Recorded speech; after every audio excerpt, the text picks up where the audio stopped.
Eu quero que você firme no seu coração a importância de acreditar no impossível. Vivemos num mundo em que tudo é muito racionalizado, muito calculado, e quando nos deparamos com algo muito grande, às vezes fraquejamos de acreditar. Até nos nossos comentários fraquejamos. Eu quero que você grave essa noite a importância de você acreditar no impossível. A importância também de você saber que a fé se arrisca a falhar. Você acredita no impossível, então também você tem que estar disposto a se arriscar. Porque tem gente que fica na beira da água, chapinhando o dedinho, mas nunca entra. Tem medo.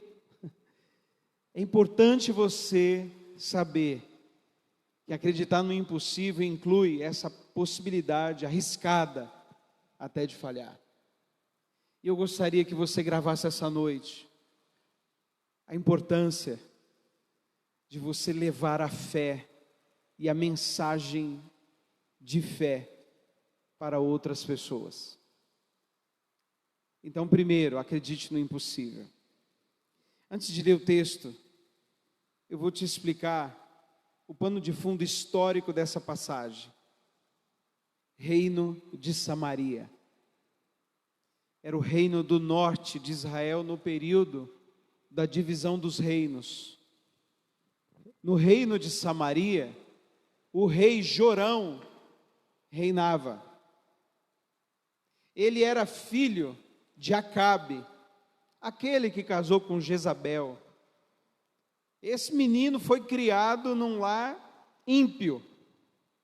Então ele era um rei de uma nação que tinha aliança com Deus, mas que tinha abandonado a aliança. E os pais dele, a mãe dele, Jezabel, ela era uma mulher ímpia, e o pai também. Ele foi criado num lar ímpio. E agora ele estava num dos maiores apuros que a nação já tinha passado. A Síria sitiou Samaria com seus exércitos, fechou todo o perímetro, e eles foram lá para matar todo mundo. E Israel se fechou dentro da fortaleza, se fechou dentro da cidade. Samaria estava fechada, o rei estava lá dentro, e quem estava lá dentro também era Eliseu, o profeta, discípulo de Elias.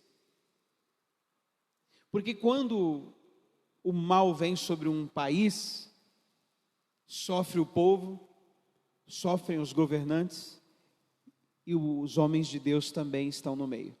Não tem como escapar. Quer dizer, eu sou homem de Deus, sou crente, não vai acontecer nada. Não, vai atingir você também. Vai atingir todo mundo, e Eliseu estava lá dentro. Essa passagem que nós vamos ler agora, no capítulo anterior, na história anterior, diz o seguinte: o cerco durou muito tempo e a comida acabou. A escassez dos víveres acabaram, todos os animais já tinham sido mortos, e eles estavam fazendo o seguinte: eles estavam colhendo cocô de pomba dentro de uma xicrinha para vender, fazer farinha para vender, para comer.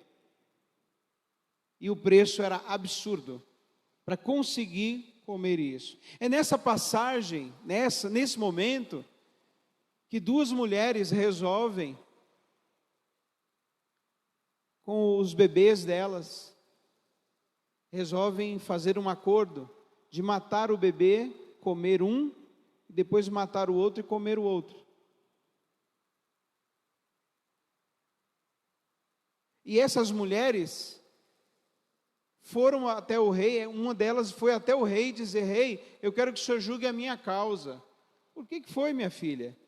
Então, eu fiz um acordo aqui nessa fome aqui, com a minha amiga, de comer a gente ia comer o meu bebê, depois ia comer o bebê dela. Quando chegou na hora de comer o dela, ela não quis dar.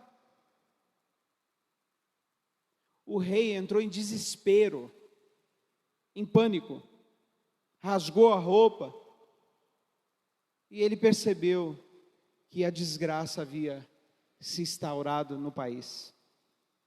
Não havia mais nada o que fazer. A Síria estava lá fora, com o seu exército, e agora eles estavam ali dentro, em desespero.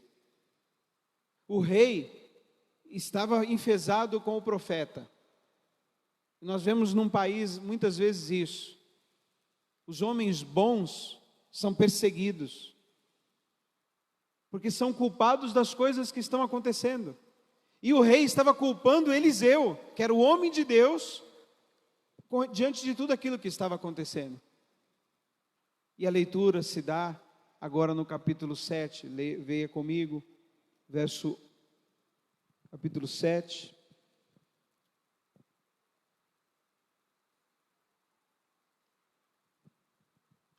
Verso 1 diz assim: Disse Eliseu: ouvi a palavra do Senhor, assim diz o Senhor, amanhã a estas horas, mais ou menos, dar-se-á um alqueire de flor de farinha por 1 siclo, e 2 de cevada por 1 siclo, à porta de Samaria. Só uma pausa aqui. Eliseu, traduzindo aqui, ele disse o seguinte: olha, vocês lembram que vocês estavam pagando 80 ciclos para comer uma farinha de estrume de pombo? Então, amanhã, a essas horas, vocês vão comprar 3 quilos de farinha por 1 ciclo, por um pedacinho de prata. Coisa pouca.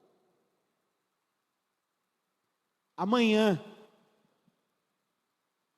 eles estavam morrendo de fome, não tinha nada. Ele diz: amanhã vocês vão passar por essa fartura.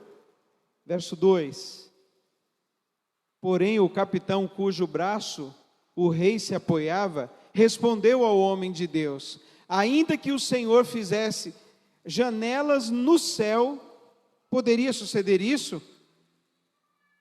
Disse o profeta: eis que tu o verás com os teus olhos, porém disso não comerás.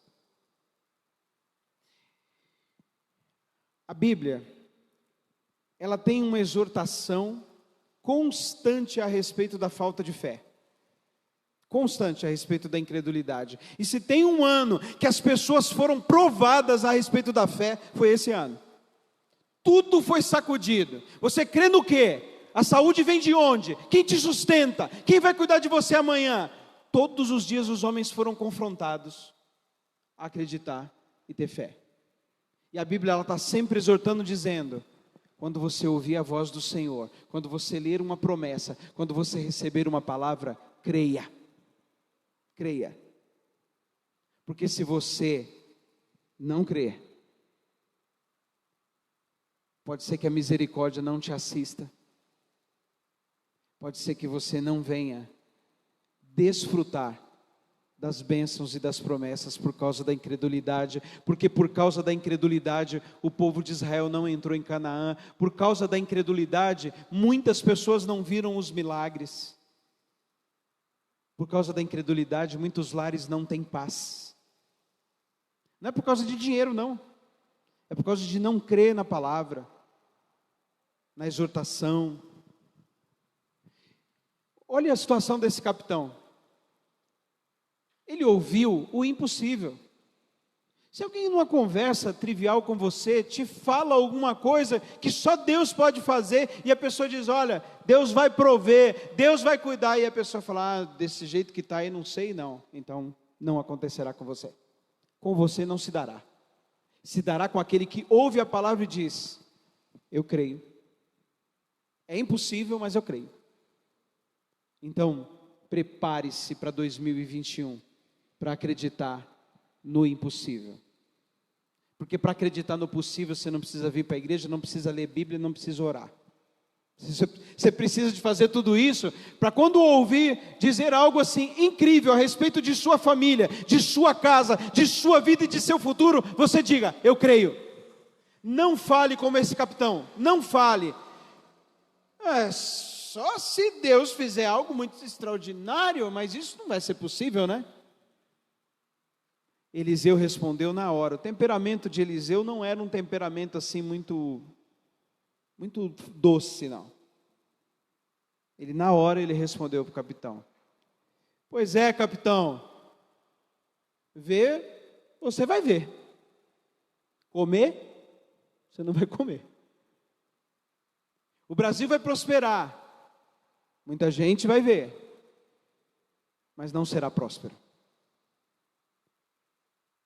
Porque a prosperidade que nós estamos pedindo é da família, é de um país de justiça, um país de paz, sem violência. Nós queremos ver isso. E quando um profeta diz: Deus vai visitar essa nação, você diz? Deus vai acabar com a corrupção, você diz? Não, você diz amém, amém. Verso 3: 4 homens leprosos estavam à entrada da porta, os quais disseram uns aos outros: para que estaremos nós aqui sentados até morrermos? Se dissermos: entremos na cidade, há fome na cidade, e morreremos lá. Se ficarmos sentados aqui, também morreremos. Vamos, pois, agora, e demos conosco no arraial dos Sírios. Se nos deixarem viver, viveremos. Se nos matarem, então somente morreremos.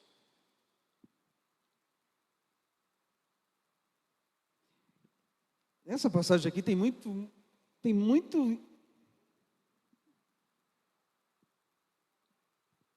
raio de luz aí, de exemplo para esse ano, para o que vivemos esse ano. Sair para aqui não dá, sair por ali não dá, sair assistir televisão não dá, você ouve tudo, em todo lugar parece que está sitiado, está cercado. E aonde você aperta o botão, onde você abre tela, morte, morte, morte, morte. Esses leprosos, quantos eram? 4.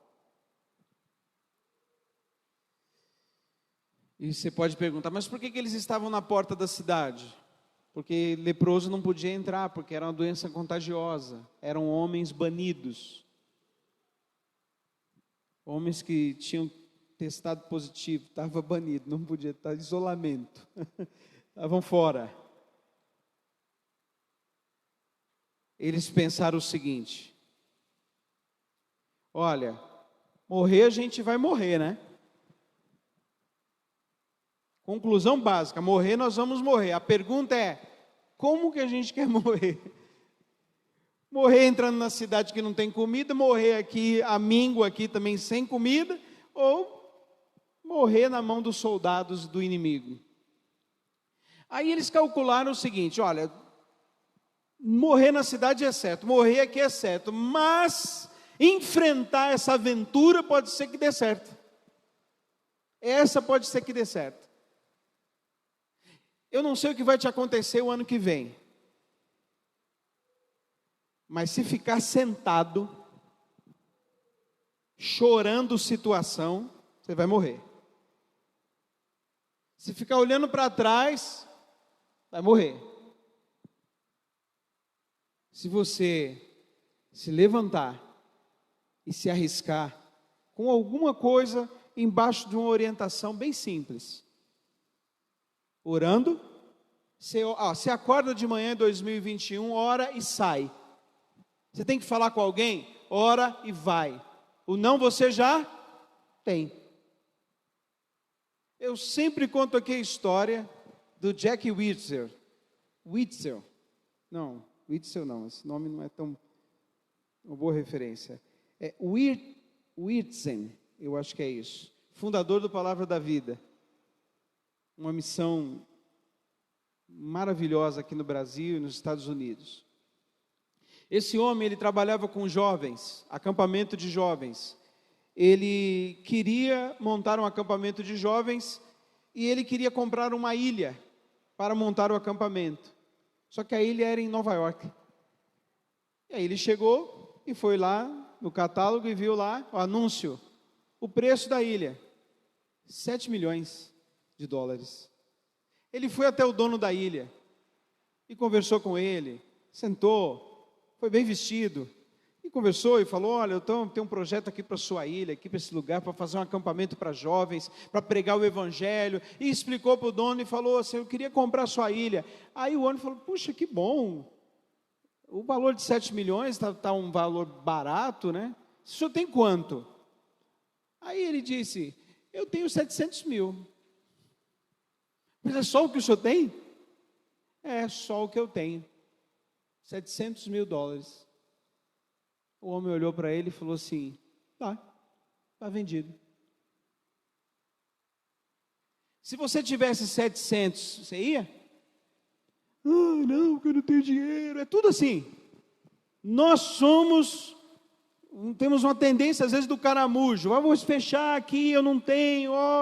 Meu irmão, não fica não, vai fazer o que você tem que fazer, acorda cedo, sai, liga, ora e vai, porque ficar não vai te trazer bênção nenhuma.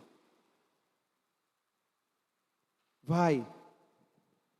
E esses homens se arriscaram. E se não der certo? Olha, presta atenção nessa frase. O Espírito Santo nunca fala isso no ouvido da gente. Você está para fazer alguma coisa, o Espírito Santo fala: e se não der certo? O Espírito Santo, quando não dá certo, ele fala: não vai que vai dar errado. O Espírito Santo é orientação segura. Ele não faz sabotagem. Quem faz sabotagem é o diabo, que vira no ouvido do cristão, do crente, e fala assim: e se não der certo? E se você gastar e não der certo? E se você investir e não der certo? Se você estudar e não conseguir passar? E se você... Olha, você vai morrer na porta da cidade. Ou vai morrer junto com os que não acreditam. Continuando a leitura. E a hora está passando. E 2021 está encostando aqui atrás de mim. Aqui. Eu já estou sentindo aqui.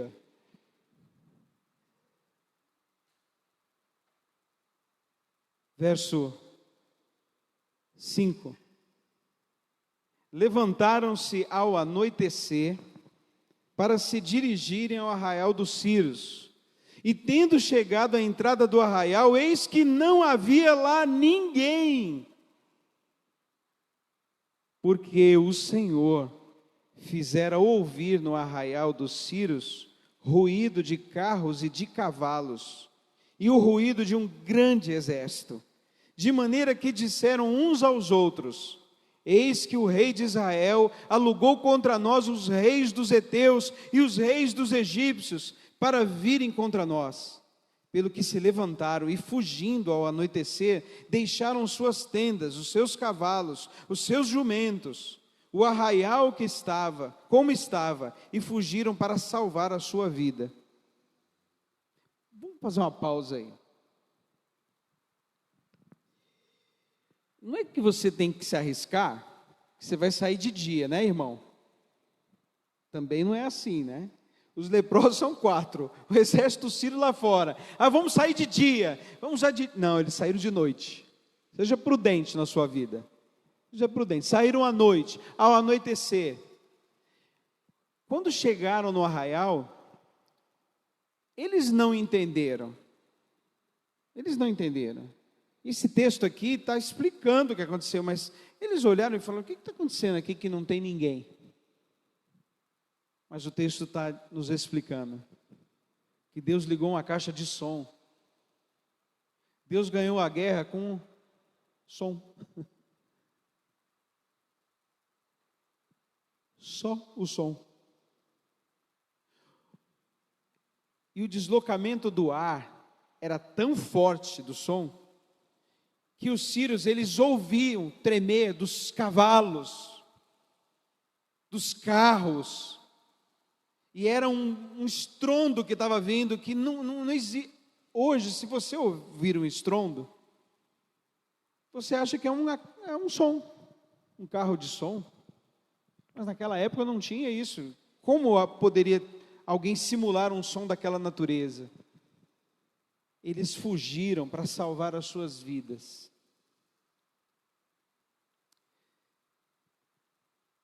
Toda vez que eu estou em apuro, o meu Deus vem para me salvar. E Ele vem cada vez de um jeito. Cada hora Ele vem de um jeito. Deus é muito criativo. Ora Ele vem com dinheiro. Ora Ele vem sem dinheiro. Ora Ele vem usando pessoas. Ora Ele vem usando você mesmo. Levanta você. Deus, Ele vem de diversas formas. E aqui nessa passagem, Ele veio apenas com a pegadinha. Eu vou fazer uma pegadinha nos Círios hoje. Só uma pegadinha. Faz de conta que é, mas não é anjo, não é nada, é só barulho. Eu vou dar um susto neles. E vou salvar o meu povo. Eu vou te afirmar. O diabo tem medo de Deus. E ele tem medo de diversas coisas. Você pode falar, o diabo não tem medo. Tem medo. Ele tem medo, e a Bíblia diz que quando ele levanta o seu povo, o inimigo que vem por um caminho foge por 7. O Senhor adestra as nossas mãos para a peleja de diversas formas. Ele vai te fortalecer, ou Ele vai te dar um livramento. E aqui Ele deu um livramento tremendo, sobrenatural, para esse povo e para essa nação. Esses leprosos, eles se arriscaram. Podia não dar certo, mas eles se arriscaram. E quem se arrisca, vai viver milagres e aventuras. Você está disposto a se arriscar em 2021? Com esse amém, percebi que você vai ficar na porta da cidade de Samaria, né? Você está disposto a arriscar? Então, quando você se arriscar, meu amado, quando se arriscar, você pode enfrentar dificuldades ainda maiores. Nem sempre Deus vai dar um livramento na hora, mas uma coisa é certa, você vai viver uma aventura com Deus. Com Ele vale a pena. Eles viveram uma aventura maravilhosa, saíram e falaram, talvez nós vamos morrer. Descobriram que não tinha mais inimigo nenhum.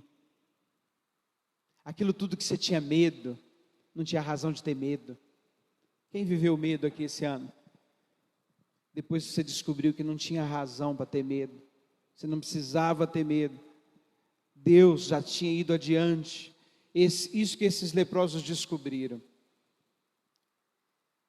Agora no verso 7 diz, verso 8. Chegando, pois, aqueles leprosos à entrada do arraial, entraram numa tenda, comeram e beberam. E tomaram dali prata, ouro, vestes, e se foram, e os esconderam, e voltaram, e entraram em outra tenda, e dali também tomaram alguma coisa, e a esconderam. Então disseram uns para os outros, não fazemos bem não. Este dia é o dia de boas novas, e nós nos calamos. Se esperarmos até a luz da manhã, seremos tidos por culpados. Agora, pois, vamos e anunciemos a casa do rei. Eu quero encerrar essa palavra sendo bem curto e simples com você. Você está aqui na igreja e você foi salvo. Você recebeu livramento e uma boa vida. Uma boa vida. Não foi para você viver bem. Você recebeu uma boa vida para levar boa vida para quem não tem. Amém? Então esse ano faça o propósito de evangelizar mais. Esse ano faça o propósito de levar esperança para quem tem medo dessa pandemia, de levar fé, de levar confiança, encorajamento, de levar a boa notícia do Evangelho, que é a palavra de Deus. Leve para as pessoas e diga para elas, olha, Jesus já venceu o diabo. Jesus já resolveu esse problema.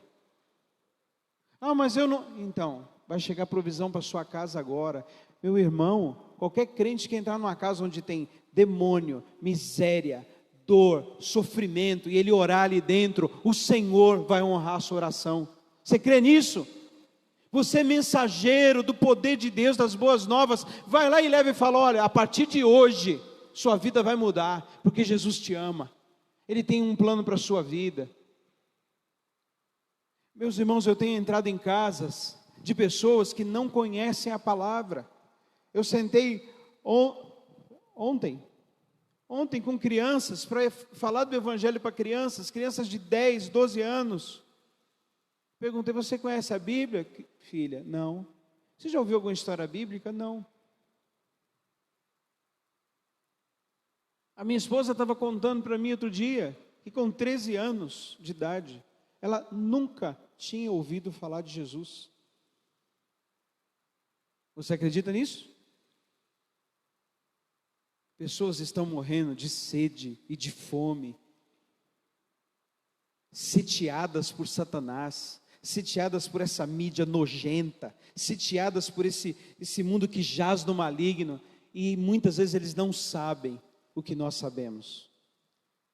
Não é certo ficarmos com isso só para nós. Não é certo ficarmos com essa certeza só para nós, esse saber orar, esse conhecer da palavra só para nós. Ficar, sabe, fazendo como os leprosos. Eu vou para a igreja, pego uma palavrinha para mim, vou lá, escondo e guardo, quem sabe eu preciso de usar, né?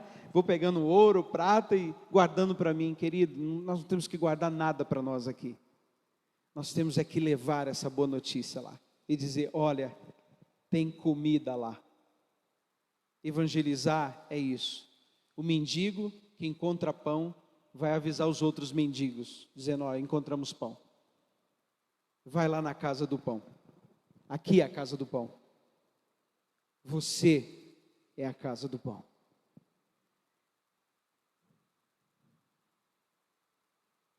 E faltam 7 minutos.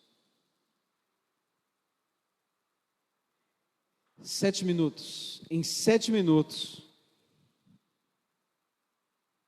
2021 começa. Vamos lembrar aqui: rotação, translação. Rotação, a Terra gira em torno do seu próprio eixo.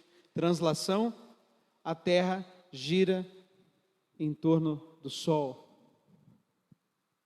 E ela demora 365 dias para dar essa volta. E agora, nesse momento, pela nossa conta, ela está terminando a volta. Nós estamos agora num planeta em alta velocidade. A Terra não para. E se não fosse a lei da gravidade segurando a gente, nós saímos voando pelo espaço, pela velocidade. Mas Deus tem nos sustentado até aqui. Vamos começar a viagem de novo. Eu estou pronto. Você está pronto? Você vai ajoelhar para passar esse ano? E eu convido você, repita na ajoelhada e fala: eu quero crer mais no impossível, Senhor. Quando eu ouvir a tua voz, a tua palavra, a tua promessa, eu quero dizer: creio, creio, creio e creio.